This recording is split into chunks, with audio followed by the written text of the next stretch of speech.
अस्सलाम वालेकुम दोस्तों। तो कैसे हैं आप सब। खूबसूरती में इजाफे के लिए घरेलू टोटके।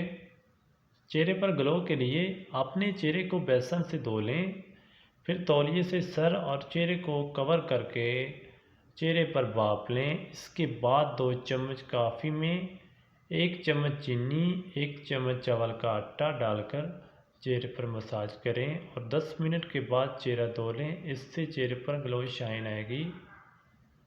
कहनियों का मैल साफ़ करने के लिए अंडे की सफ़ेदी में फटकड़ी मिक्स करके लगाएं, मैल साफ़ हो जाएगी। बगल की स्याही दूर करने के लिए आलू का रस निकाल कर लगाएं, 10 से 15 मिनट तक लगा रहने दें। इसके बाद साफ़ करें, ये अमल स्याही को दूर करेगा। होंठों को नरम रखने के लिए रात को सोने से पहले नाक में जैतून या बादाम का तेल लगाएं।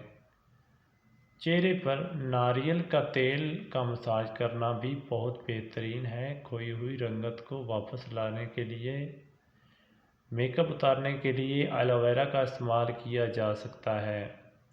तो प्यारे दोस्तों, उम्मीद करता हूँ आपको मेरी वीडियो पसंद आई होगी। तो इस वीडियो को लाइक और चैनल को सब्सक्राइब कर दें और अपना बहुत सारा ख्याल रखें।